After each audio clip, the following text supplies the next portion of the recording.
Hey, real estate investors, fund managers, syndicators, and capital raisers. If you're struggling with falling short on your capital raises for your real estate deals, if you're also struggling with finding investors beyond your network of friends and family, if you are spending thousands and thousands of dollars and weeks on end to travel to conferences to try to find investors, only to find that the people at those conferences are also trying to raise capital from you, so you're not getting any traction. And if you're really struggling with predicting how much capital you can raise from a deal, because investors say they're going to wire to your deal and then they back out, and you are completely exhausted, hey, I've got you. Hit the subscribe and follow button, and I promise I will deliver free content to you every single week that's going to help you level up, make this capital raising game much better and more efficient. And we're going to do that week in and week out for you. Raising capital for real estate investors. I'm already excited. I'm really thrilled to welcome you all to this episode today. For those who don't know me, my name is Amy Sylvis. I'm the founder and CEO of Sylvis Capital. We have $500 million in assets under management with our investors. And I love to teach people how to raise capital and help them on their capital raising journey. But this episode is not about me. This is about Mr. Lajide Lawane. Hopefully I said that properly. I've been rehearsing. Friend, welcome to the episode. I've really been looking forward to this. Thank you very much. Good to be here. Yes. Well, for those who don't know you, you're a lot of fun to get to know, but tell us a little bit about yourself and then we'll kick this off. How's that? Yeah, definitely. Lajide Richard Lawane. I'm a physician. I practice ICU medicine. And on the side, I have been in real estate since 2011, but specifically commercial real estate since the end of 2024, so the last 2 years. Incredible. And most people know my story, but as a person living with cystic fibrosis, a severe lung condition that received a miracle drug and restored my health about 7 years ago, I am infinitely grateful to amazing people like you, especially an ICU physician. So thank you for all you do to help people that are in probably the worst days of their lives and their most vulnerable states. Truly, you do amazing work. So thank you on behalf of everyone you've ever helped. Thank you very much. Well, we're here. I don't know how to make that transition between the profound work you do in your W-2 as a medical doctor to raising capital, but we're going to go through that transition. Let's talk a little bit about where you are in your capital raising business. Most people know about our 4 stages of capital raising, and we'd love to just start this off, understand where you are. As a quick review for folks, the first phase of capital raising is the fear zone, where you've had little, if any, success raising capital. Maybe you feel like a bit of an imposter, you're terrified of asking friends and family to invest in your deal. Then we have pipeline purgatory, where you've got some early confidence with maybe a raise or 2 under your belt, but maybe that confidence phases a little bit as your friends and family are tapped out from capital. Maybe you're spending a lot of money traveling to conferences and trying to get investors that you don't necessarily already have a relationship with. Then there's the bottleneck break point, where your capital raising is nice and consistent and your confidence is growing, but the amount of capital you're raising has plateaued and you really want to get that to the next level. And then, of course, the confidence zone, where capital raising feels predictable. Each raise grows in size. You've got all sorts of systems and processes that are going off without a hitch, and raising capital really supports lifestyle freedom and feels easy and scalable and fun. Doctor, where do you fall on this spectrum here? I fall squarely in stage 2. Okay. I have 3 raises under my belt, and I can talk a little bit about them because the first raise I did very well. Okay. I raised over 2.4 million. That was end of 2024. We closed that deal March of 2025, March of last year. It was a $49.1 million deal that I raised with my partners and mentors. So there was a $22 million raise that they had on their hands. And I think they had about $8 million to go and they were stuck. And then I joined, I became a mentor and became a general partner. And obviously I had a lot of emotional capital and political capital, whatever way you want to call the capital, people that I've worked with for years. Yes. So I was able to tap a lot of people and get about $2.5, $2.4 million raised for that deal. So, and that, my coming to the deal kind of, raised a lot of momentum. People were all fired up again, and we were able to close the deal successfully about 3 months after I joined. Great. I love it. That's impressive. Very, very Thank you. impressive. Yeah. The second and the third one didn't go that well. Well, let's talk about it though, because No, I I hear was able this to all raise the time. something. Yeah, but I hear about this all the time. It's really the trajectory. So, it would actually be really helpful before we get into your questions, if you could talk through a little bit what that's like. So people are probably going to see themselves in you. Do you mind talking about what happened? And so the second deal, so we closed the first deal March of 2025, and the second deal was closed in August of 2025. And that was in the mid 20s range. I think that we purchased that product for about 23, 24 million. And I struggled. And it was two parts. Obviously, my friends had tapped out because it was just the time was very short to get into the next deal because they weren't expecting to get that deal, but they got it out of market and they were like, let's jump on it. So, and I remembered my mentors telling me that, oh, you don't want to lose this momentum. You keep going, call everybody on the phone. And it's not just who I am. Yeah. So I felt a little bit of, kind of funny just calling people up because people that I actually raised the first deal with were people I was working with currently. I moved from Michigan to Georgia in end of 2019. So there were people in Georgia, people that I worked with in Michigan. I didn't really raise anything from them. I kind of mentioned to one or two of them. But when you've not been in an environment for about 5 years, you start losing that, the little bit of influence you have there. Yeah. So I just kind of felt funny, kind of blunging them for, oh, you got to, raise something. But I remember my mentors just kept telling me, just go through your phone, just go through your phone. Even people that you knew in residency. And I finished residency in 2010. That's a long time ago. So I didn't want to start, reaching out to those folks. So that was why when I found you, it just kind of aligned with what I thought should be. I was trying to kind of decide, how do I attract people rather than kind of go after them and call and text and yeah, that kind of thing. That makes sense. Yeah, I think you highlight something really important. We can talk through it more here on the episode of this mindset shift. Or are we trying to get people to do something, or are we offering an opportunity that they're excited about? And are we helping them along the journey to understand how we're helping them solve a pain point, alleviate a fear, or reach a goal? Two very, very different mindsets. And, people can find success in one way or another, but it sounds like you and I are both in the camp of we don't really want to strong arm people. That's not really our personality. And I would go so far as to say, I don't think that really serves people. We're not here to force people into something. We're here to find people that are thrilled and excited and understand the opportunity. They understand the risks too. And so they're able to make a great decision and feel really good about wiring money to us, as opposed to feeling kind of obligated or strong armed or kind of dragged along. So I really appreciate you mentioning that. And I think that probably aligns well with, how you behave in medicine and why you got into medicine to begin with, right? You're a helper. You're someone who wants to help people. So that makes perfect sense to me. Yeah. And I think my mentors actually came from a place of, they were wanting to help me out. Number, they saw that I was losing that momentum. And because something else happened too, after the first deal was closed, I just, I had, obviously I was introduced to LinkedIn during that episode, and it was more like I went a little bit viral. I have one of my, I think the first few posts that I did, I was in Ireland at one point. I lived in Ireland for 5 years. That was where I met my wife before I came to the US. And I came to the US with my wife after we got married and stuff. So I was in Ireland for 5 years. I did psychiatry there. So, but before I actually was able to sit the exam in Ireland, I had to work. It took me about a year to actually sit the exam because they have to have a quorum before they actually say, this is the exam day. So that year, for the first 3 months, I worked as a toilet cleaner in nursing homes. So I made a post about that really went viral, about 39,000 kind of deals on LinkedIn. So I kind of felt like a fish in a bowl.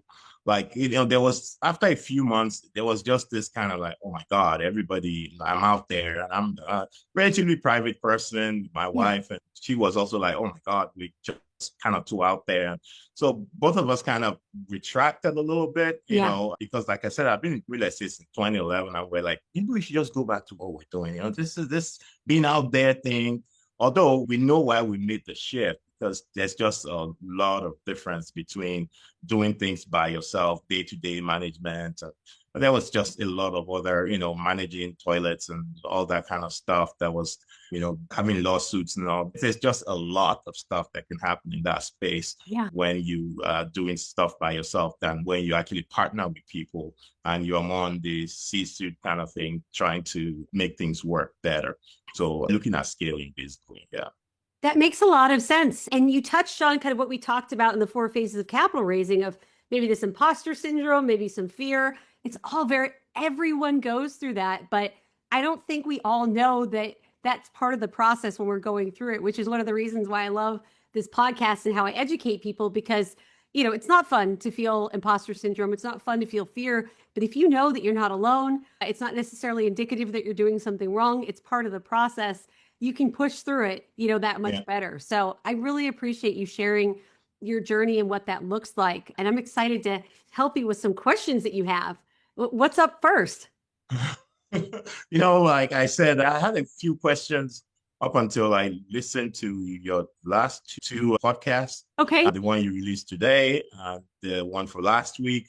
And you talked mainly about the LinkedIn profile. Actually, one last week, you actually went through somebody's LinkedIn profile and you were able to kind of give them good tips about how they, this is what you do. This is what. So I'm like, I think I need something like that. I need an expose. And I really don't mind negative feedback or whatever kind of feedback it is. I know that it's coming from a place of I always want to improve on what I've done so far. And I'm really open to that. I do have questions on the side, but I don't know if you want to look through my LinkedIn profile and look at what it looks like and see what you think. I know I'm putting you on the spot. I'm supposed to be the one. No, I'm happy to do it. Your questions, not asking this kind of like, I'm putting you on the spot and like, look at my LinkedIn and give me your feedback. No, don't be silly. I'm happy to. While I pull it up, ask me another question so let's see how well my brain can multitask and we'll get to that. I just don't want to pause. Yeah. Let's no do problem. it. But I'm excited to do that. I've listened to all of your podcast. Actually, let me expose myself again. So it is what it is. My company, which is called 3DS Capital, is actually based on transparency, our main core value. So in the spirit of transparency, I did through within 3 weeks. It was amazing. I started it and I couldn't stop. And I should actually give a shout out to Linda Holtz as well, because she was the one that first mentioned you to me. So, and I met Linda on LinkedIn as well. So it's just been tremendous so you talked about engaging pods. I have never been a part of one. I'm currently doing like a LinkedIn course, trying to get a little bit better. And so people that are in the course will engage on my posts sometimes, about 3 or 4 people. Is that part of being on a pod or not even 3 or 4 people? Okay. All right. Yeah. And I don't mean to be the fun police. I didn't create the algorithm. So I write the fun police, right? That's what it feels like because you're with your friends, you're with your peers, and we're helping each other out. And Amy, why are you telling me this isn't okay? You all aren't the problem. That's the whole thing. You're not the problem. You're being punished for other people that are behaving badly. So you're not the bad actor. Other people are. But some people decide, hey, we're going to do a tit for tat. We're going to do this at scale. It's going to artificially hack the algorithm to make the content seem more popular, relevant, and important than it otherwise would be on its own. I know that's not you all, but this is why LinkedIn really punishes and throttles this, unfortunately. So the goal is, you want the organic reach, the organic comments and interactions from just people seeing you throughout your feed. If the algorithm does, and it will do this pretty quickly, notice that the same people are commenting on your content, maybe day in and day out, week in and week out, and then other people, and you're doing it to other people, it's pretty easy for them to see. So I get the intention behind it, but unfortunately, we want everything in your corner and nothing against you. And that is something that can really throttle your ability to get out to a wider audience and raise capital from strangers. So there's something else that I've done that I do pretty regularly on LinkedIn. So my target avatar, I think, so that you can understand why I do it, they are physicians that are more in the middle stages of their career, because I'm just about 50. Just physicians around my age, people, because I can understand where they're coming from. I can Of course. understand their anxieties about money and wealth and things like that. I can feel what they are feeling Yeah. because I've been there or I am there. So generally when somebody has, maybe they've had a promotion at work or they've changed jobs, I will congratulate them. Mhm. I'll say, well done, that kind of stuff. Is that, part of with this new algorithm that they've come up with, is that a no-no as well? I wouldn't say it's a no-no, but I might flip the strategy a little bit because to your point, and if folks haven't listened to the episode, I'm going to bring folks up to speed by first saying, please go watch the episode. I'm going to look and see which episode number it is because I don't know off the top of my head, but I'll get you guys that. You're But currently on 37. I can okay, say that. thank you. So I think it was 36 then. Yeah. You know better than I do. Sorry, I know everything about it. You're amazing. Thank you. So what I talked about in episode 36, as the brilliant doctor mentioned, the LinkedIn algorithm has completely changed. And so what we really want to do to make sure we're getting in front of our target avatar is commenting on content that's within our pillars that we're focused on LinkedIn. And so yeah, kind of these cordial, congratulations, amazing job.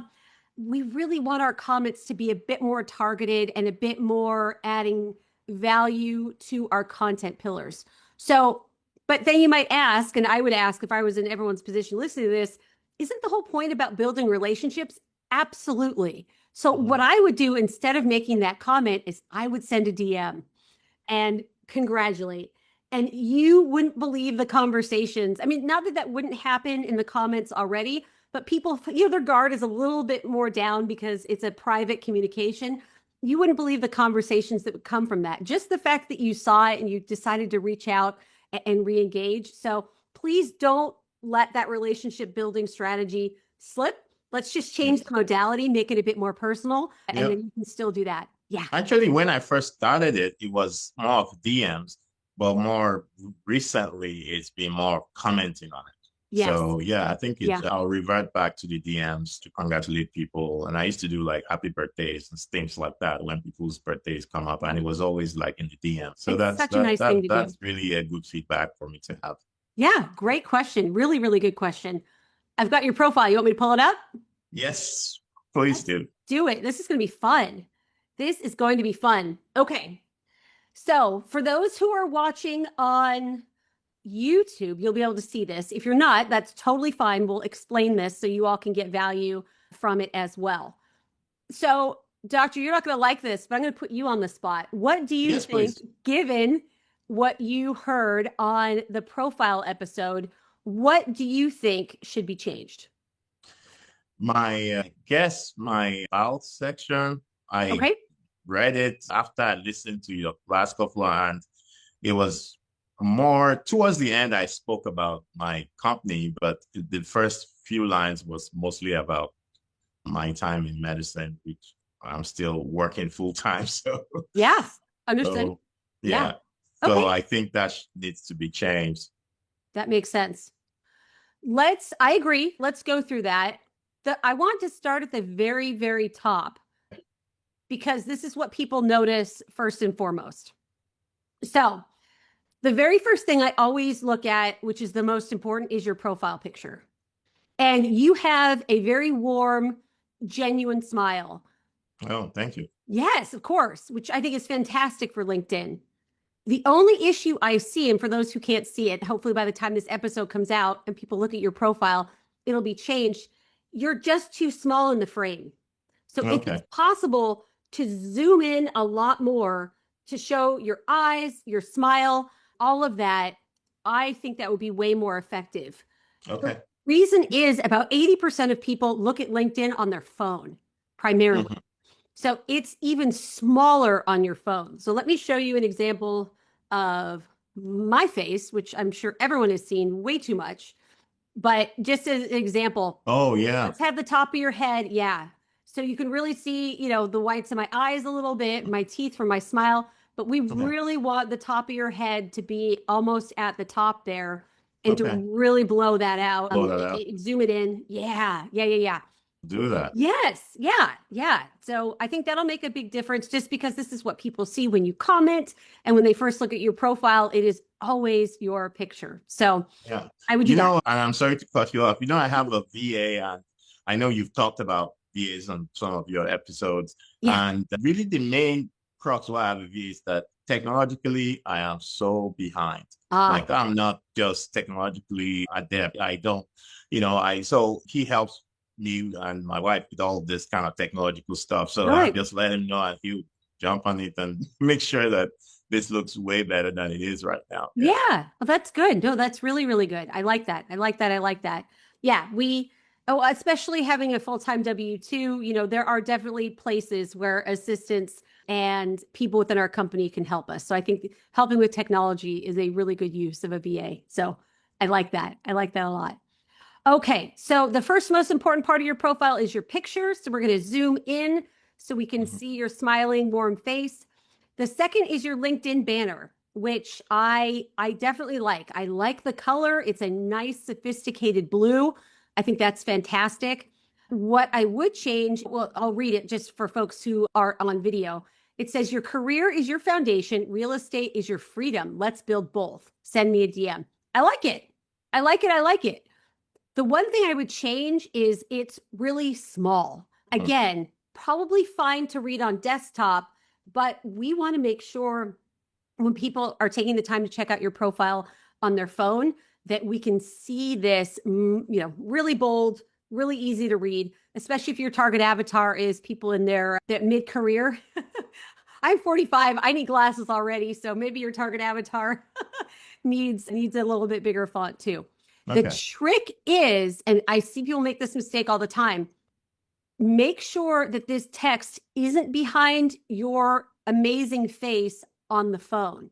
Because Okay. just because it looks good here on desktop doesn't mean that there won't be some sort of issue with the text being behind your face. Obviously, we Okay. don't want that. So check that.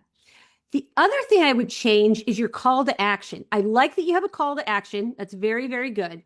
Send me a DM. Most people are going to say, well, wait a minute. Okay, yeah, my career is my foundation. Okay, real estate's my freedom. Let's build both. Yeah, I'm in. Okay, this sounds good. And then it says, send me a DM. And they may be going, I don't know what to say. I'm not totally sure. I'm kind of intimidated. I don't know this person. I feel like I know them because they're posting, but I gotta send it. I don't totally know. And people might just get caught up in their head. So, an alternative thing to do is to offer some piece of education or information as kind of a bridge. So, Yeah. that's one of the best ways I've found because people don't necessarily, it's the same thing with like hop on a call with me or schedule a call. Like, this is a little, I want to date you before we get married. It's a little too quick. So give Yeah. me an intermediate step to understand exactly what you mean. Real estate's my freedom. How does that work? What does that look like? Who is this person? So if you have a lead magnet where you can say, click the link or click my, for my webinar or click for this informational book on how to do that and Mhm. have that link here in your profile, I think that that would be a more effective next step for strangers to get to know you and kind of understand how real estate is their freedom. Nice. Yeah, I actually have two lead magnets. It's on if you scroll down a little bit, I have, yeah, that one. I have the commercial real estate vocabulary guide. I Mhm. had the investor's guide to commercial real estate. That's what you should say, the investor's guide to commercial real estate. Yeah. Okay. So I did the vocabulary guide because even though I've been in real estate, having my own thing with my wife since 2011, when I got into commercial real estate a couple of years ago, I found out that I still did not understand some of these terms like IRR. Like there's just a lot of things that I did not Yes. understand. So I felt that I should, if I think that my avatars are me, then I should please break some of these terms down for them. Yes. So Good. Good, good, so good. that they can learn from that. Yeah. I like this investor's guide. I would put this first instead of second. Hmm. People aren't going to care about vocabulary and what this is until they first understand what's in it for me. Why should this even matter? The question Hmm. behind the question, I see a lot of folks do this, and I used to do it too, is oh my gosh, real estate and the returns and the definitions, and here's how it works. People are still in the space on LinkedIn of, I just met you. I don't even know why this is relevant to me. How is this going to help me alleviate a fear? How is it going to get me to my goal of freedom? There's nothing wrong with giving people vocabulary and kind of walking people through it. But I think that that's further down your sales funnel than Okay. kind of the very, very top when people just meet you. And that's what your profile is. It's when people are just figuring out who is this person? What's in it for me? So giving them a bit more hand holding in that direction. Don't get rid of this, but to have this first, I think would be more helpful for folks. Thank you. We'll Yeah, do that. of Yeah, course. because we did the guide first, and Okay, then we did the vocabulary about a month later. So great. I think that was why it was first. Good. Yeah, and you can, oh, it's so funny. It looks like this. LinkedIn is always changing its user interface. Yeah, this isn't what this looked like just a day ago. But anyway, you can switch these. You can have your VA Yeah, we'll do. order. Yeah, so you're set there. Okay, good. Good, good, good, good, good. Okay, so we have your profile picture, we have your headline, and then the next thing we have is this is your sub headline here. So it Yeah. says founder and CEO, 3DS Capital, ICU physician, and multifamily real estate investor. I help healthcare professionals achieve financial freedom through hands-off multifamily investing and syndication. Okay. Given what you heard, Doctor, on my episode with the great Brian Armstrong about LinkedIn profile, what, if anything, would you change here? I actually changed it because I Okay. heard because it didn't look like this a few days ago. Okay. Because the founder and CEO of 3DS Capital was the last thing I had there. Okay. And I started with being an IC physician or multifamily real estate. So I changed that around a little bit. Okay. I think that what else would and then I added syndication to it because that verbiage wasn't there before. Yeah.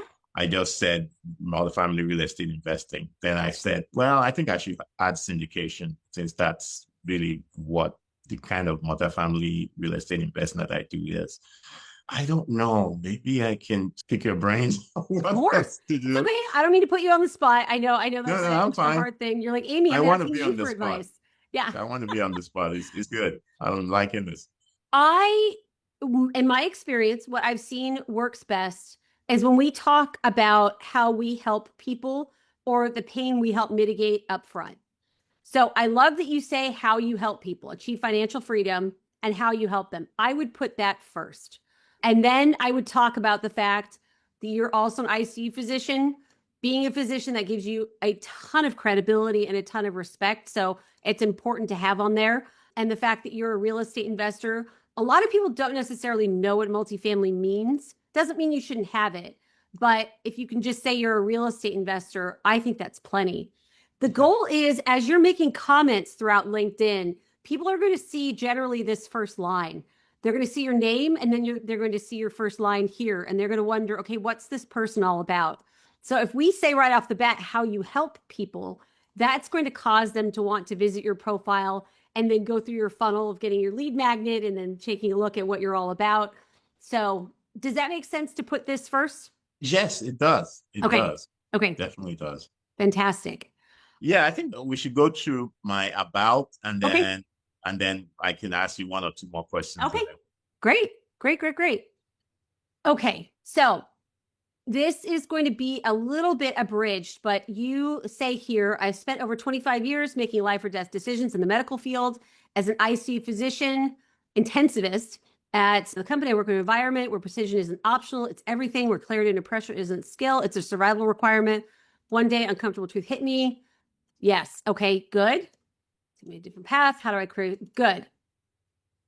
Okay.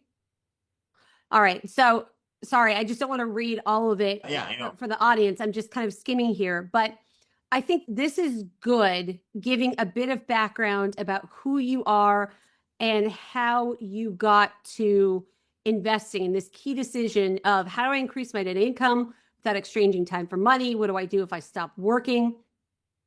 Are these, I'm assuming one or two of these are your main content pillars on LinkedIn. Is that the case? Yeah, Okay. I think that what most of my posts are, kind of targeted towards the healthcare professionals and how, if something happens and we can't, continue to be present at work, we're going to lose our income. Our as a physician, our or healthcare professional, whether you are a or nurse practitioner or a physician associate, once you're not there, you're not earning money, basically. Yes. So, Yes. and that's what I think, that we need, that passive income, that we don't really need to be present and still be able to have income. Good. The reason I ask is because, again, as you heard on the previous podcast, when we went over LinkedIn profile changes, we want to make sure that our 3 content pillars on LinkedIn are reflected in our about section. So that's why I wanted to make sure that these were actually your content pillars of what you're posting about and the type of people you're, where your comments are being directed. So good, good, good. Those are so important. And of course, above and beyond hacking the algorithm, it's really important for for it to resonate with your target avatar, which I'm sure this hits home with them very strongly. So that's outstanding. Yeah, I think walking through this, it looks good without going with a Going fine-tooth too deep comb. into it. Yes. Yeah, I think it's really important that we go through this though. So the other thing I would mention though, and I'm going to say this as lovingly as possible. No This problem. sounds like it was written by AI. Was it? Yes, I was going to tell you, yeah, that Okay. it was AI, and I Okay. did put my flow in, but I wrote it with Claude, and I changed some certain things, because Yeah. if I put it the way it was, it's even going to be more. I get it. I do use AI. Yes. I've heard some of the comments you've had about AI, and I always try to put my own human thoughts into it. The only thing I don't do, all my comments on LinkedIn are just me, purely me, no AI whatsoever. Good. And I will sit down there and I will go through and I will respond to everybody by myself. But when it comes to some of my posts, I would use some AI, and I will adjust things depending on what AI comes up with for me. Okay, that makes sense. And I, again, not trying to be the fun police. I get it. AI can make us so much more productive. It can help organize our thoughts, all of those things. The cautionary tale is, especially with our posts, but also just from, well, I'll start off with our posts. The cautionary tale is LinkedIn's AI can tell AI, and we're just going to be punished. That the visibility is going to go down. Users on LinkedIn have told LinkedIn, we're exhausted reading very clearly AI generated content. It feels gross. It doesn't feel like it's personal. I don't want it anymore. So LinkedIn has said, okay, we hear you. We're going to downrank all of that. So if we're looking to raise capital from strangers on the platform, we don't want to be downvoted. So again, I'm not trying to make anyone's life harder, including yours, doctor. Yeah, I understand. It's just what it is. The other thing I think a lot of us have come to recognize certain characteristics of AI, like saying, hey, it's not this, it's that. Yeah. It's not a skill, it's a survival requirement. There are just certain little things that kind of catch people and they go, oh, this is written by AI. Yeah. It doesn't mean that we can't use it for inspiration, as you said, but I might just go through this and see if you can take some of these concepts, put them in a little bit more of your own words. Again, the goal really is, as you know, we want people to feel like they know you, they like you, and they trust you. We want to remove any and all barriers from that. So even if it's imperfect sentence structure, even if maybe there's a spelling error, I mean, we don't want that. But the point is, it doesn't need to be overly sanitized. We want people to feel close to you and like you're actually speaking to them. And AI can just provide too much distance, unfortunately. So I don't mean to call you out, friend, but. No, I'm glad to be called out. Okay. Actually, I was going to say it first, and I said that's AI, but because I know how you feel about it, but I'm glad you actually pointed it out. So I'll make some adjustments to that. So my question, maybe, and I know that we're running out of time. That's okay. How do you, when people finally reach out to you or DM you, or maybe you do, how do you kind of take them from, I've had difficulties with it, from DM to the phone call. Yes. Obviously, I don't want to do it too quickly. Yeah. I don't really know how to approach it. I mentioned that times when I mentioned, oh, you work here or you do this, like things that I've seen on their profile so that they know that I've been there, which I have been there. I've read it, but sometimes I just feel a little queasy about how do I just tell them to, let's jump on a call, or let's kind of take this further, how to kind of move them along in that funnel. Great What are question. tips that you Yeah. may have with that? Really, really good question. And exactly right. There's going to be resistance with asking people to hop on a call. We're all pitch slapped on LinkedIn too, where people are, hey, what about a quick 15-minute call? Like, dude, I just met you. I don't know what you're talking about. So I know Mhm. you're not doing that, but just to give Yep. people context. So we have several approaches. The first one is this framework that I teach my students of, do they have a problem? Can I help them solve it? Are they ready to solve it right now?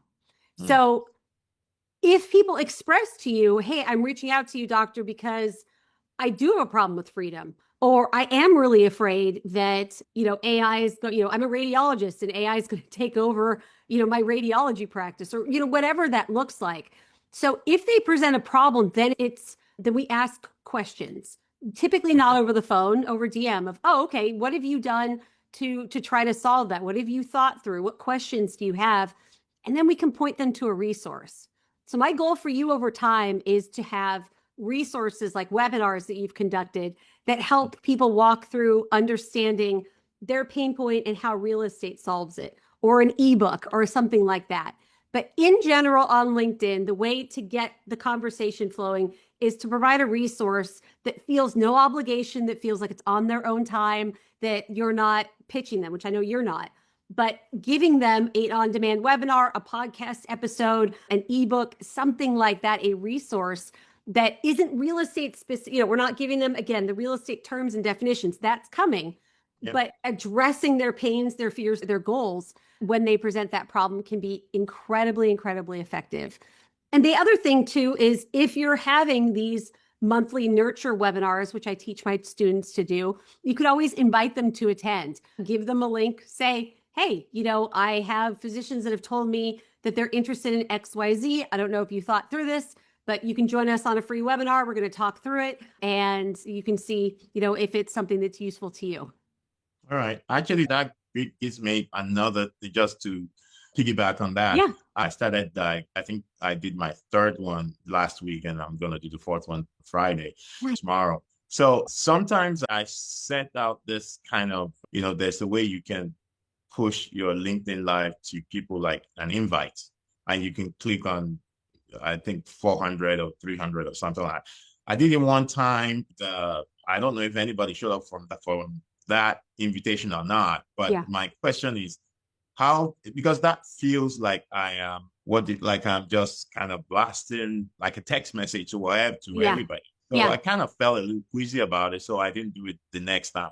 So what do you think about that? Do you think that's a good strategy or not? Or is it just has to be like one-to-one before the invitation, or you can just kind of invite a group of people who are kind of your target avatar?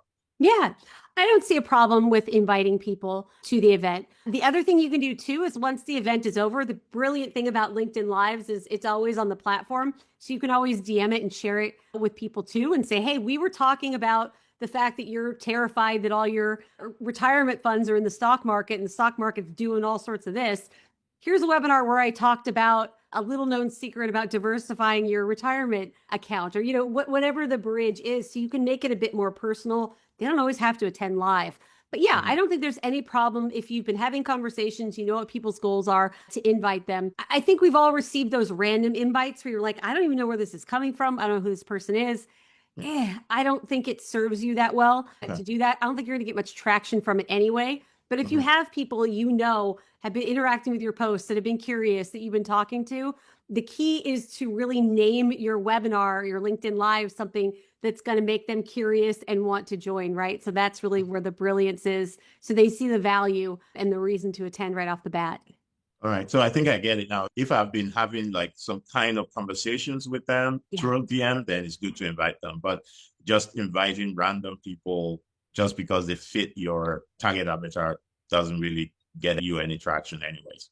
Yeah. It'll probably make them go, I don't understand what's happening. They'll get their guard up. This guy is a creep. Yeah. Okay. You're not, everyone knows you're not a creep, sir. You're an ICU physician. I'm just kidding.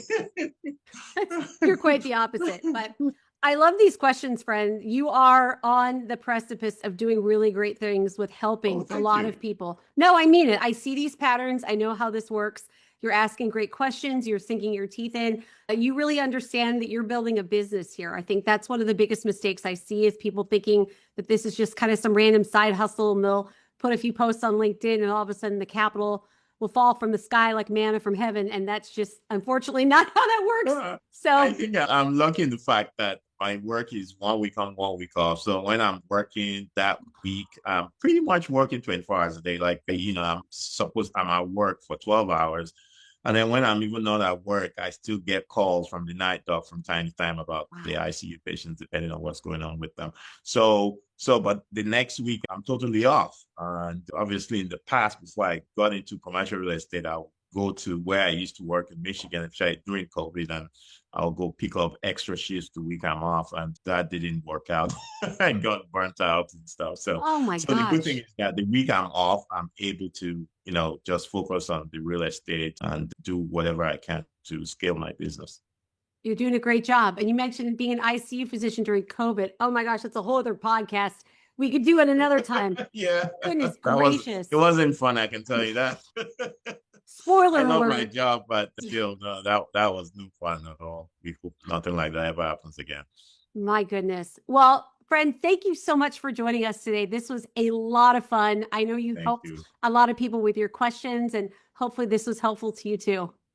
Very, very helpful. Thank you so much. I'll obviously keep following you. I'm still looking at your 8-week course at Oh, some point. But yeah, it's just amazing what I've learned just from listening to your podcast. It's a lot of value. that's what it's all about. And if people want to reach out to you, which I'm sure they will, what's the best way to get a hold of you? Yeah, they can go to my website. It's 3dscapital.com. That's the number 3dscapital.com, all in one word. And they'll find a link to book a call if they want. There's a link to join my email list if they want. And it's just a ton of information there about what we've done before and what we're planning to do in the future. You're so impressive. Thank you again for joining us today, Doctor. Really Thank you appreciate very you. much. I And thanks appreciate it everyone too. for joining. Make sure to reach out to the wonderful doctor, and we'll see you all in the next episode. Bye for now. Hey, real estate investors, fund managers, capital raisers, syndicators. If you are struggling with predicting how much capital you can raise for a deal, because investors say they're going to wire, but they actually back out.